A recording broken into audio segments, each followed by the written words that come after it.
Hello, fellow soldiers. It's a Portly Paladin again, back here to give you more tips on how to wage a war against your waistline. So here we are. I'm a little late this week, and I apologize for that. But I'm a little bit late because I was a fair bit disturbed over my measurements for this week. If you read my blog, and if you haven't, you should. It's at theportlypaladin.wordpress.com. Uh, my week last week was a bit strange. Um, I run my own bakery business with my wife, Cottage Bakery. It's not a huge business. We do some work here and there on cakes for different customers. And we had our biggest cake order yet last weekend, or this weekend rather, which I had to work on last week. Good friends of ours. Hi, Hope. Hi, Josh. Congratulations, by the way. They got married over the weekend, and they contracted us to make their cake for them. It was a beautiful cake. If I do say so myself, I very much enjoyed making it, and I'll go ahead and put a picture of it up on the blog if I think about it. One of the things that is involved with that, though, because I make everything from scratch, is a lot of tasting.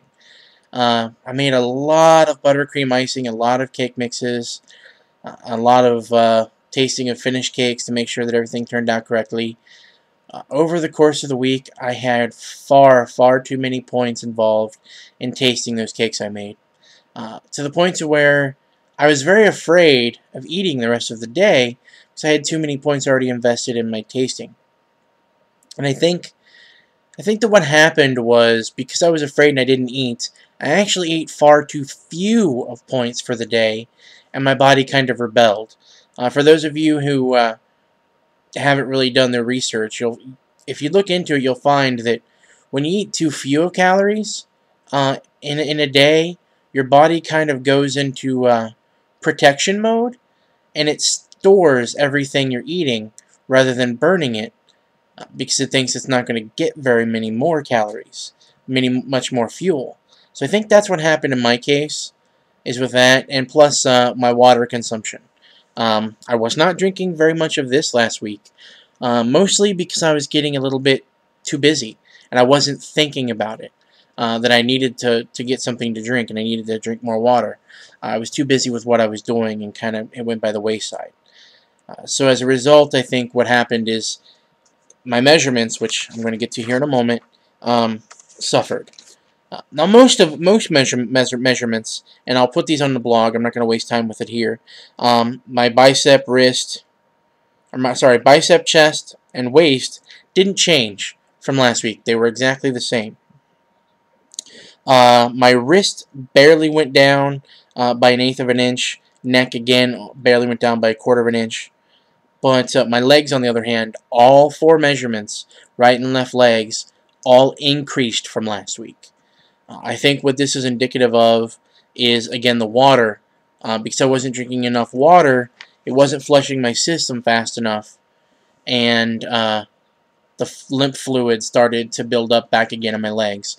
That, in conjunction with the fact that I sat around a lot last week working on cake stuff, is probably a big contributor to that. I didn't have much movement at all last week. I didn't exercise at all because I was too busy working on cake stuff, and because of a lot of the cake things I had to do, I was pretty much sitting at a counter with my mixer and working on things there, and then, actually doing the decorating sitting at a counter as well. So I didn't get enough moving. I think that's what did it. But because of all of that, I got a little bit depressed yesterday. Luckily, I have a good support system. My wife kind of saw where I was at, and she gave me a lot of the information that I just gave you about probably why this happened. I think what I might do is re-measure myself, maybe tonight.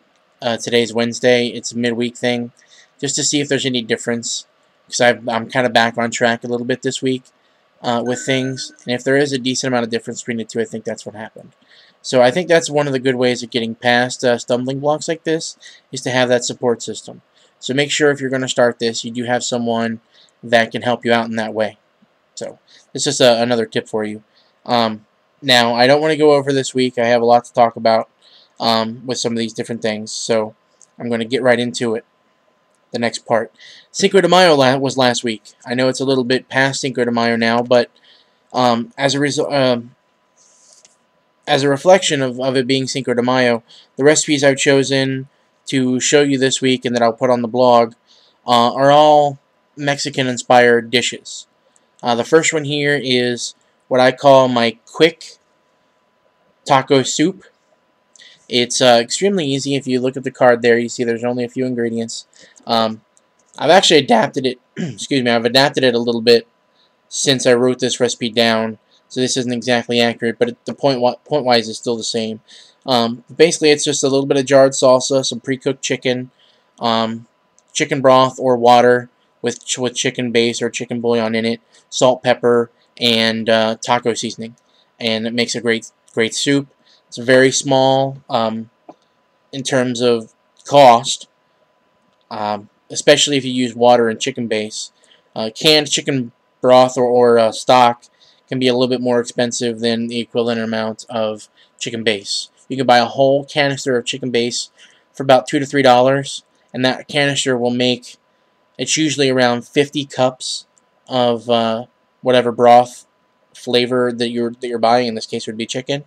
And if you bought the same equivalent in cans, one can is about 2 cups. So you'd have to buy 25 cans, and in my store, those cans are about 69 cents a piece. It's way more expensive than a canister of chicken base. So you might want to think about doing that. But that is only 6 points, and it's a good lunch. It's a good lunch. It's nice and filling, and only 6 points. You can't beat that. The next I have here is the Esta casserole, or what I like to call Mexican lasagna. It's some ground beef, some vegetables, a couple of canned things like beans and tomatoes, and they're all layered up between the whole wheat tortilla recipe, tortillas from that recipe that I posted last week. Little cheese on top, and it's baked to get everything nice and warm through. Serve it with some shredded lettuce, diced tomatoes on top, and some sour cream. Now, sour cream can get you in trouble, and this does have some cheese, which can also get you in trouble. But if you buy the right kinds, you can save yourself some points.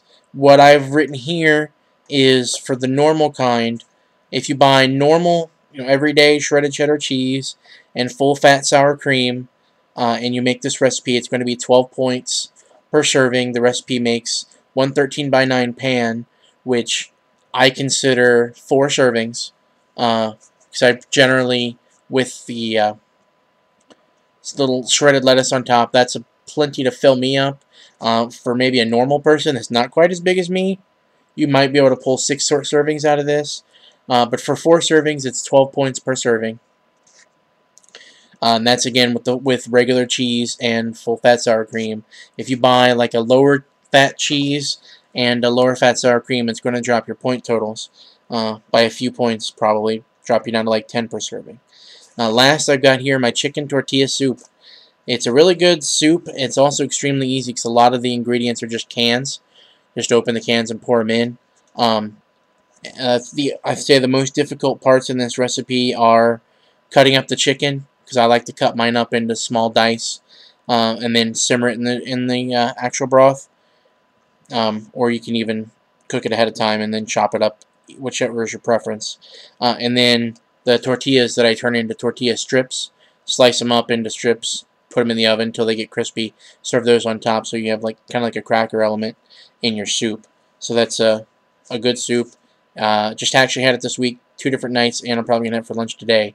It's only 6 points for a serving, and the pot makes about 8 decent-sized servings.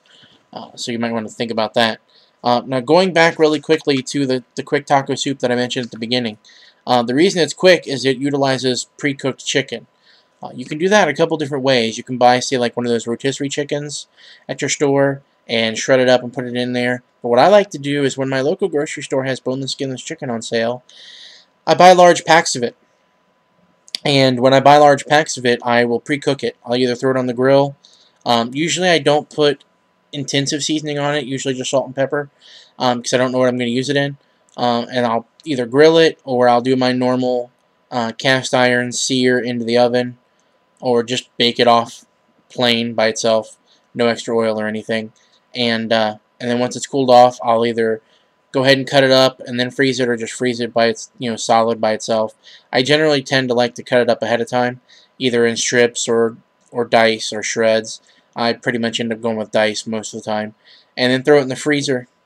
And then when you make stuff like the soup, you just take out the cup you need and dump it in the soup, and the soup will, defrost it and heat it back up as well, at the same time, and then you can do your soups. You can also use that, like if you do shreds or smaller dice, to make like a quick little chicken salad, something like that. It's always good to have some meat like that in the freezer for use in recipes like this, so think about doing that. The last thing I want to get to today, because I don't want this video to go too long and for YouTube to yell at me for making a too long video, is looking at snacks. I don't know about you, but most of the recipes are, not recipes, but diets I've tried in the past, I have had issues with getting hungry in between meals. And this one I haven't had too much trouble with that because of the way the points work. I usually don't feel too deprived after eating a meal. But sometimes I do, and I like to use a couple of little snacks in between.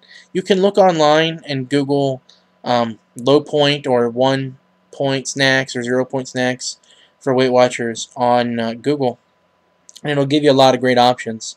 Here's just a few I've written down here. Let's see, pickles, salsa, egg whites, pickles, salsa, oranges, cucumbers, carrots, celery. All of those are 0 points. Now just keep in mind, when I say 0 points, I don't mean it's 0 points indefinitely. It's 0 points for that serving size. So for example, the salsa is a half a cup serving, and that's 0 points. The general rule of thumb is if you're going to have more than 1 serving of a 0 point food, consider that 1 point for 2 servings. So for every 2 servings, consider it a 1 point food rather than 0.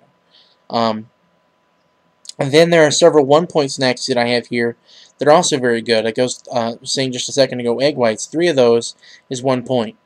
You can do, scrambled egg whites for breakfast, as a snack or something. But for snack purposes, what I like to do is make hard-boiled eggs and then peel them, cut them, and then get rid of the egg yolks after they're boiled. And then you have these little shells you can either season up in a couple different ways, like a little bit of a spicy seasoning, salt and pepper, something like that, and then just eat it like that as a snack. Or what I like to do, as I was mentioning before with the chicken salad, is rather than having the mashed up yolk in the egg the way you would for a deviled egg, go ahead and do like a chicken salad in there or something like that, and then you can eat that as like a little vessel for holding your chicken salad, and it kind of bulks up your meal a little bit and only adds 1 point. So you might want to think about that. Then we have, for other 1 point foods, we have my whole wheat tortillas, recipe again on the blog last week, rice cakes, apples, fat-free beef franks. Ballpark is the brand that I like, that are tasty. It's 1 point for 1 hot dog. Now most hot dogs are 5 whole points for a hot dog. That's insanity. So if you get the fat-free kind, it drops it all the way down to 1 point. And a hot dog is a great meaty little snack throughout the day. Just grab a hot dog, and you're good to go. Also is fat-free fudge sticks. The fudge stickles, actual popsicle brand fudge stickles, the fat-free ones, not the regular ones, are only 1 point. There's not a whole lot of sugar in them, so that's really what the point is for, is the sugar. If you look, I found the sugar-free kind. I'm not a fan of sugar-free because I think they taste like chemicals. But if you get the regular fat-free, they're only 1 point. But anyway, so just a few things. I'll put this list on the blog, maybe with a few other things, so you can have some snacks. Again, thank you for joining me. I am the Portly Paladin, and I'm waging a war against my waistline. I'll see you next time.